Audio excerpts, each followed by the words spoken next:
So sir ఇప్పుడు చాలా వరకి కూడా మనం ఏదైనా అంటే లైక్ గోల్డ్ బై చేయడానికైనా, సిల్వర్ బై చేయడానికెళ్ళినప్పుడు ఆ షాప్స్ వాళ్ళు గానీ, లేకపోతే మన పెద్దలు కూడా ఏమని చెప్తున్నారు అనంటే గోల్డ్‌లో ఇన్వెస్ట్ చేసుకోండి అని. హ్మ్. ఇప్పుడు మనకి కొత్తగా స్కీమ్స్ కూడా వచ్చాయి. డిజిటల్ గోల్డ్‌లో ఇన్వెస్ట్ అవును. చేసుకోవచ్చు. లేదా మనం షేర్స్‌లో కూడా ఇన్వెస్ట్ చేసుకోవచ్చని. హ్మ్. ఇప్పుడు ఒకవేళ గోల్డ్‌లో ఇన్వెస్ట్ చేసుకోవాలనుకుంటే ఏ టైప్ ఆఫ్ గోల్డ్‌లో ఇన్వెస్ట్ చేస్తే బెటర్ అంటారు? యాహ్!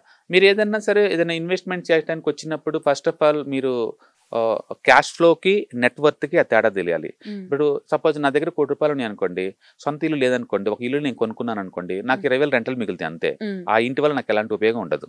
ఎందుకంటే నేను రోజు అమ్మను కదా దాన్ని. హ్మ్. నేను ఆ డబ్బులు కాకుండా ఏ మ్యూచువల్ ఫండ్‌లోనో, లేదా బ్యాంక్‌లో పెట్టాను సేఫ్టీ కోసం అనుకుందాం. హ్మ్. నాకు నెలకి 60,000, 70,000 చొప్పున జీవితకాలం వస్తూనే ఉంటాయి కదా! హ్మ్. క్యాష్ ఫ్లో అంటే డిపాజిట్. ఇలా డబ్బులు రావటం. హ్మ్. డబ్బులు మనకి ఎనికి ఎంతో కొంత నిరంతరం రావటాన్ని క్యాష్ ఫ్లో అంటారు. హ్మ్.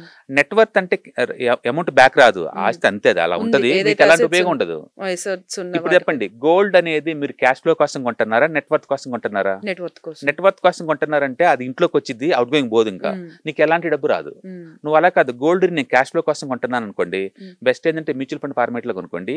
ఈటీఎఫ్ ఫార్మేట్‌లో కొనుక్కోండి. డిజిటల్‌లో కొనుక్కోండి. హ్మ్. అప్పుడేమైంది పెరిగినప్పుడల్లా అమ్ముతాను నేను. హ్మ్. పడ్డప్పుడల్లా కొంటాను. హ్మ్. పెరిగినప్పుడల్లా అమ్ముతాను. ఆ డిఫరెన్స్ నేను ఎంజాయ్ చేస్తాను. నాకు హ్మ్. ఎంతో కొంత మిగులుతా ఉంది కాబట్టి. అవును. అందుకని ఎవరైనా గోల్డ్‌ని ఇన్వెస్ట్‌మెంట్ లాగా పెడితే అసలు ఫిజికల్‌గా కొనమాకండి. హ్మ్. ఫిజికల్‌గా కొనమాకండి. ఎందుకంటే అది ఎట్టాగో అమ్మలేరు కదా! హ్మ్. ఏ ఏళ్లలో అయినా గోల్డ్ ఇన్‌కమింగేనండి. అవుట్ గోయింగ్ ఔట్ పోతే గోయింగ్ ఊరుకోదు. ఉండదు. గొడవలు జరుగుతాయి ఇంట్లో. హ్మ్. అందుకని అది అమ్మే ఛాన్సే లేదు. హ్మ్. అందుకని మీరు దాన్ని నిజంగా ఇన్వెస్ట్‌మెంట్ అనే పదం వాడి కొంటుంటే మాత్రం డిజిటల్‌గా తీసుకోండి. హ్మ్. తక్కువ రేట్‌కి తీసుకోవచ్చు. తక్కువ యూనిట్‌లో కొనుక్కోవచ్చు. అప్పుడప్పుడు కలెక్ట్ చేసుకుంటూ పోవచ్చు. రేట్ పెరిగిన తర్వాత ఒకేసారి యూనిట్ మొత్తం అమ్మొచ్చు. హ్మ్. మీరు గోల్డ్ ఎంత పడ్డా సరే ఏదో ఒక నెల బాగా పెరిగిద్ది. హ్మ్. పెరిగినప్పుడు అమ్మేసుకోండి. హ్మ్. అది పైగా డిజిటల్‌గా ఉంటే కాబట్టి చాలా ఈజీగా ఉంటది.